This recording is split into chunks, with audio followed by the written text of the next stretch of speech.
নমস্কার বন্ধুরা, কথক কৌশিকের গল্পের আসরে আপনাদের স্বাগত। আশা করি আপনারা সবাই সুস্থ আছেন। বন্ধুরা, আজ আপনারা শুনবেন সাহিত্যিক অপূর্বমণি দত্তের লেখা স্ত্রীয়শ্চরিত্রং।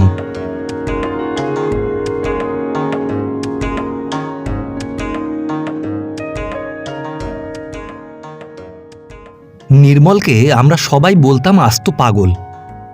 এই খামখেয়ালি ছেলেটির জন্য তার বাপ কিছু রেখে গিয়েছিলেন তাই রক্ষে, নইলে যদি আমাদের মতো 10টা 5টার কাছারি গিয়ে মক্কেলের প্রত্যাশায় হাঁ করে বসে থাকতে হতো, তাহলে সত্যি সত্যি বেচারিকে এতদিন রাঁচি নয়তো বহরমপুরের সরকারি আশ্রমে অতিথি হতে হতো।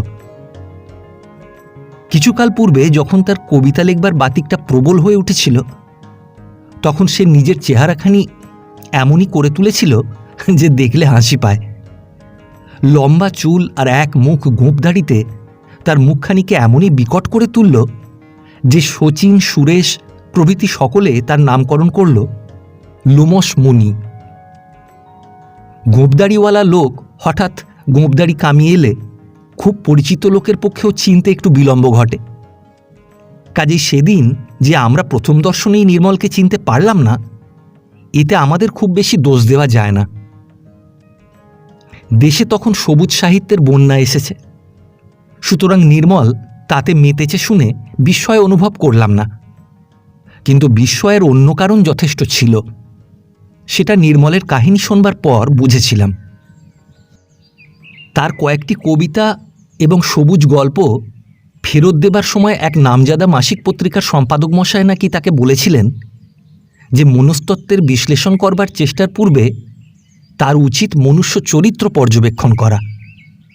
অতএব এই হিতোপদেশটি লাভ করবার পরে সে যতগুলি কাজ করেছে তার তালিকা শুনে হাস্য সংবরণ করা কঠিন হয়ে উঠল। ঘরের পয়সা ব্যয় করে রানীগঞ্জে কুলি জীবন পর্যবেক্ষণ করতে গিয়ে কিভাবে তাকে কুকুরে কামড়েছিল এবং তার ফলে কতগুলি ইঞ্জেকশন নিয়ে সর্বাঙ্গে অনেকখানি বেদনা সঞ্চয় করতে হয়েছিল, তার সকরুণ ইতিহাসটি সে বিবৃত করে জানালো যে এ ঘটনাতেও সে দমে যায়নি। এর পরেও একবার পল্লী জীবন স্টাডি করতে গিয়ে পুলিশের হাতে যথেষ্ট লাঞ্ছিত হয়েছে। কিন্তু সম্প্রতি এমন একটি ব্যাপার ঘটেছে যার জন্য আমার সাহায্য না পেলে নাকি তাকে বড়ই বিপন্ন হতে হবে। উকিলের সাহায্য বিনা বিপন্ন হতে হবে এমন কি ব্যাপার জানবার জন্য কৌতূহলটা স্বভাবতই বেশি হয়ে উঠল। নির্মল তার কাহিনী আরম্ভ করল। কে এক বন্ধু আসবার কথা ছিল, তাঁকেই অভ্যর্থনা করতে নির্মল সেদিন হাওড়া স্টেশনে গিয়েছিল। বন্ধু এলেন না দেখে সে হতাশ চিত্তে ফেরবার মতলব করছিল। এমন সময় পাশের প্ল্যাটফর্মে দেখল এক তরুণী। তরুণীর বর্ণনাটি নির্মল যেরূপভাবে করল তাতে আর উচ্চহাস্য চেপে রাখতে পারলাম না।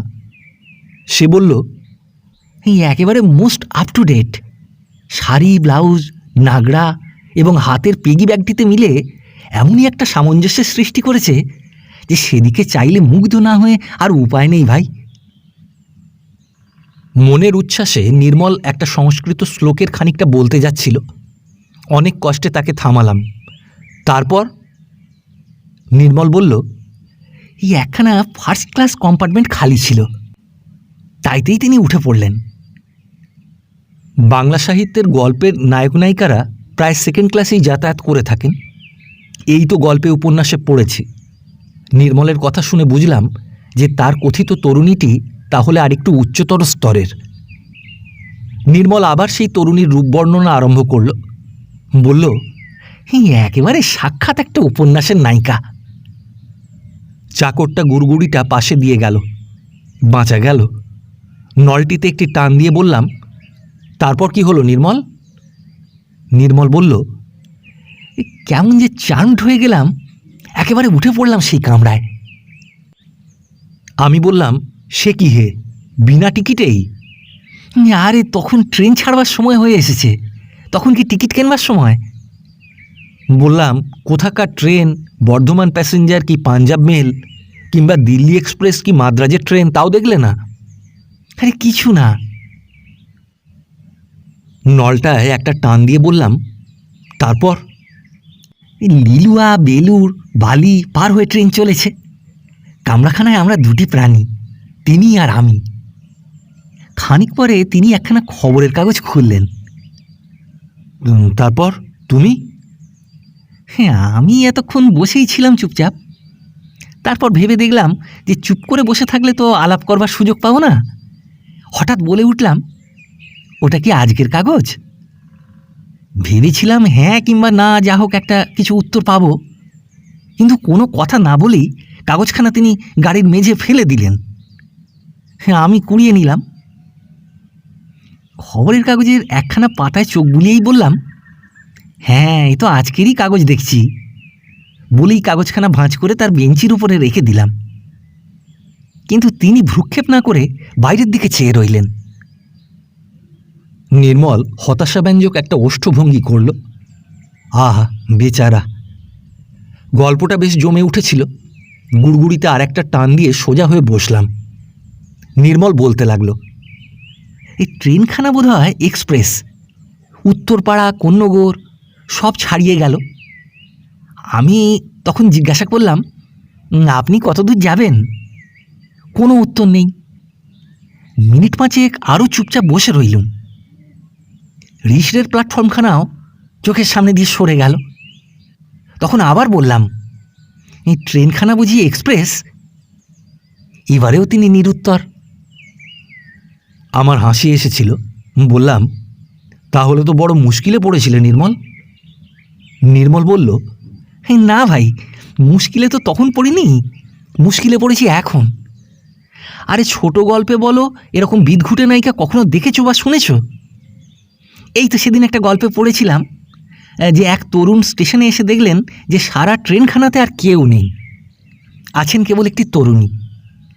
তরুণীটি তাকে ডাকলেন, তারপর পথে আস্তে আস্তে তাকে লুচি খাওয়ালেন, সন্দেশ দিলেন, কত কি। আমি বললাম, কি পোড়া বরাত তোমার, তারপর বলে যাও তোমার গল্প। নির্মল বলল, গল্প আর মাথামুন্ডু কি বলবো, কিছুতেই তার মুখের একটা কথাও শোনা গেল না। এমন সময় ট্রেনখানা এসে শ্রীরামপুরে থামল। জানলার বাইরে দিয়ে একটা পানওয়ালা হেঁকে গেল, পান বিড়ি। আমার কেমন দুর্বুদ্ধি, তাকে হঠাৎ জিজ্ঞাসা করে ফেললাম, পান খাবেন? যেই এই কথাটি বলেছি আর অমনি যেন তুবড়িতে আগুন দেওয়া হলো। তিনি সোজা দাঁড়িয়ে উঠে বললেন, হোয়াট ইডিয়ট! স্ত্রীলোককে, একজন মহিলাকে এইভাবে ইনসাল্ট করতে ডেয়ার করেন? বলেই সেই খবরের কাগজ আর পেগি ব্যাগটা নিয়েই চোখের নিমেষে নেমে পড়লেন। আর নেমেই চিৎকার, পুলিশ! তাড়াতাড়ি একটা কনস্টেবল ছুটে এলো, স্টেশনের একটা বাবুও ছুটে এলো। কতকগুলো বকাটে ছোকরা বিড়ি খাচ্ছিল, তারাও হুজুক দেখতে এলো। আমার তরুণীটি তো ইংরেজি বাংলায় বেশ করে বুঝিয়ে দিলেন যে হাওড়ায় ট্রেনে ওঠা পর্যন্ত আমি তাকে উত্ত্যক্ত করে মেরেছি, অবশেষে ইনসাল্ট করেছি। রেলের বাবুটি আমাকে বললেন, কোথায় যাবেন আপনি? কি আর বলি, মুখে এলো চন্দননগর, তাই বললাম। তিনি বললেন, কীরকম? এটা হলো তারকেশ্বরের গাড়ি, আপনি চন্দননগরে যাবেন তো এতে উঠলেন কেন? কই দেখি আপনার টিকিট। কোথায় টিকিট? শ্যামবর্ণ মুখখানা তো এক মুহূর্তে একেবারে বেগুনি বর্ণ হয়ে গেল। তারপরের কথা আর বলে লাভ কি? বোধহয় হাজারখানেক লোকের হাসি টিটকিরির মধ্যে আমাকে তো নিয়ে গেল থানায়। অনেক কাণ্ড করে তবে জামিনে খালাস হয়ে এসেছি। আজ বুধবার, আসছে সোমবারে কেস। নির্মল থামল।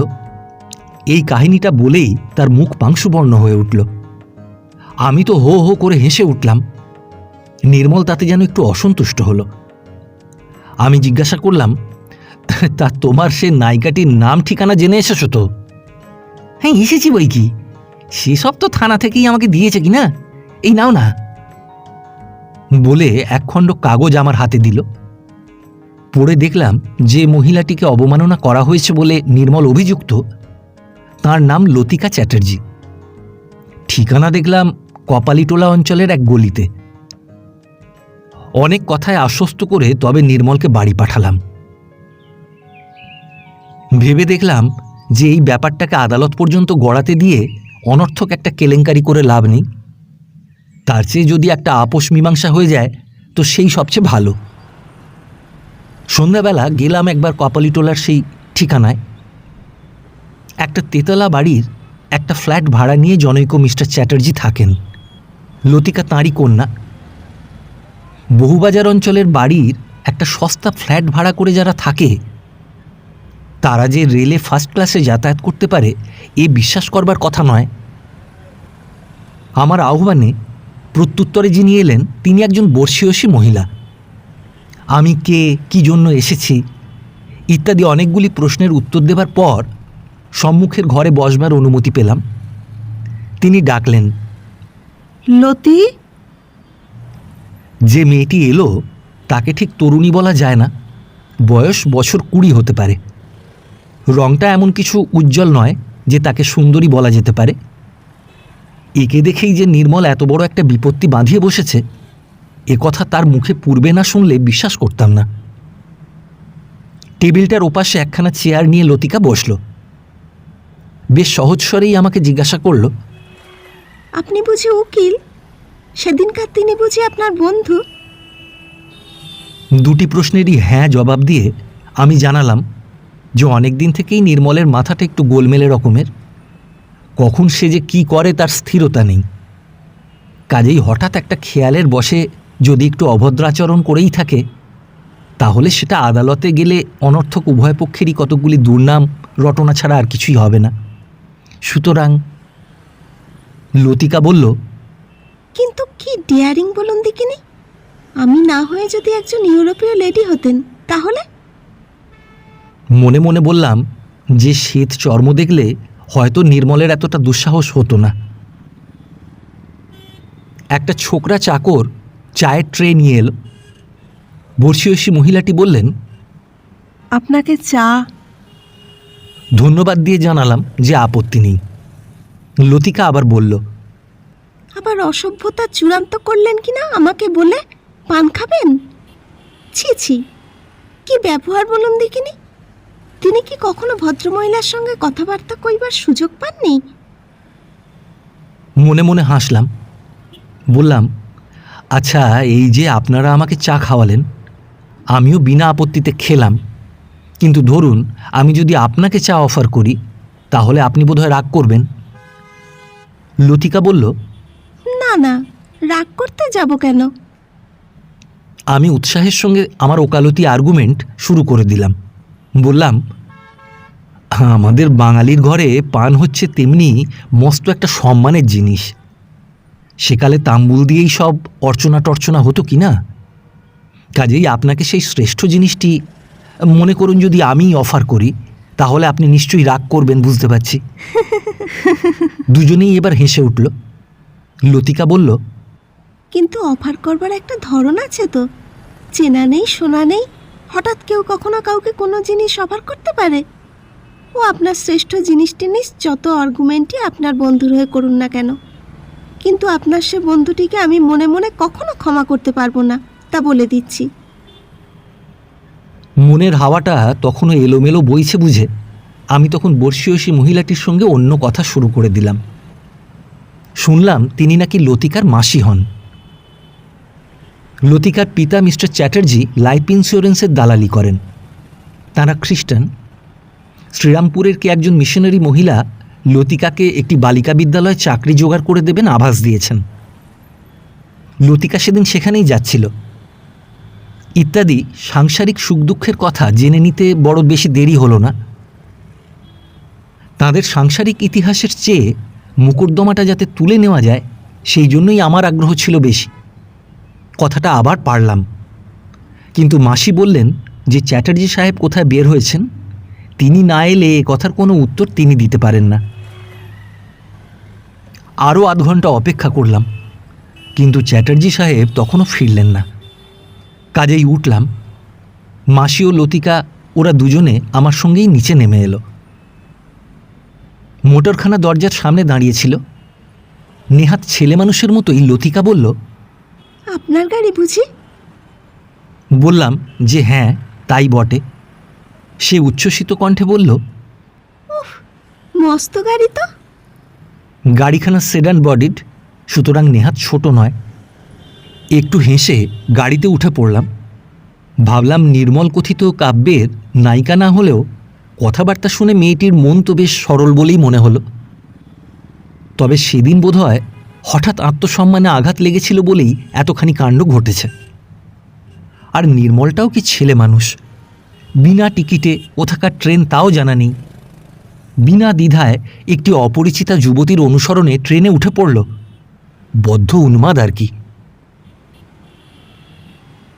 পরদিন সকালবেলা আবার গেলাম, কিন্তু চাটুর্যে সাহেবের সঙ্গে তখনও দেখা হলো না। শুনলাম তিনি একটি কাজের জন্য ভোরবেলা বের হয়েছেন, ফিরতে দ্বীপ্রহর হতে পারে। নিচে নামবার উদ্যোগ করছিলাম, কিন্তু হলো না। চা পান করে তবে ফিরতে হলো। এদের দুজনের ব্যবহারে তো মনে হলো যে ব্যাপারটা আপোষে মিটে যাবে। এখন চাটুর্যে সাহেবের সঙ্গে একটা কথাবার্তা হয়ে গেলেই যে বাঁচি, ঝঞ্ঝাট আর কি। সন্ধ্যাবেলা চাটুর্যে সাহেবের সঙ্গে দেখা হলো।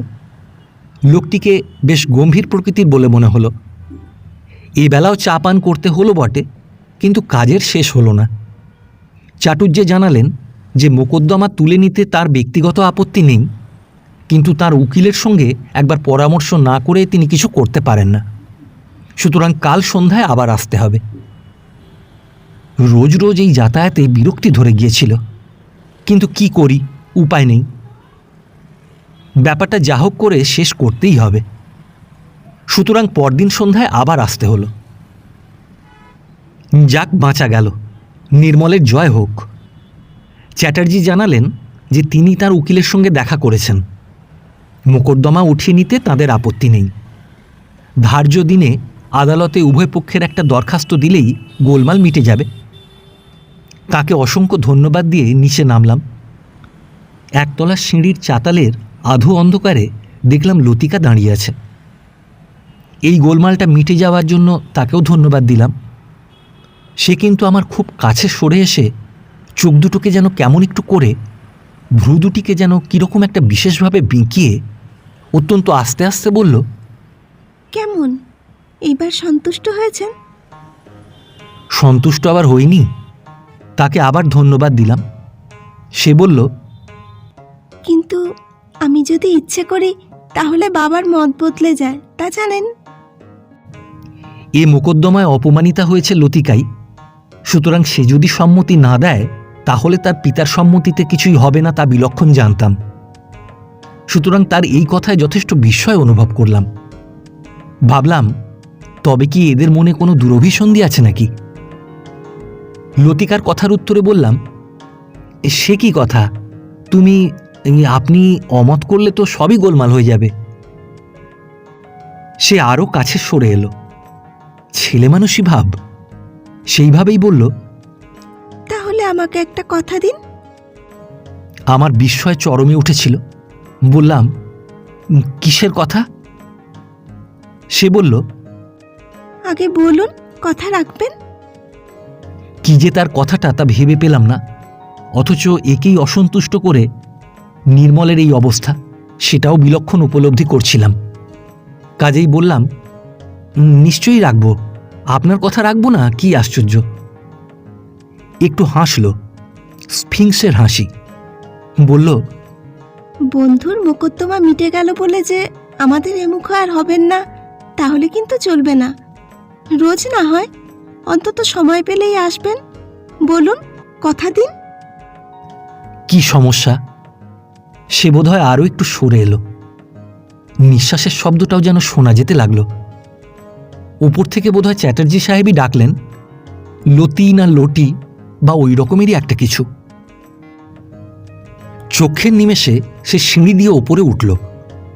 2-3 ধাপ উঠে আবার বলল, ওই কথা রইল, কিন্তু আমার কথা রাখবেন প্রতিশ্রুতি দিয়েছেন, এটা মনে থাকে যেন।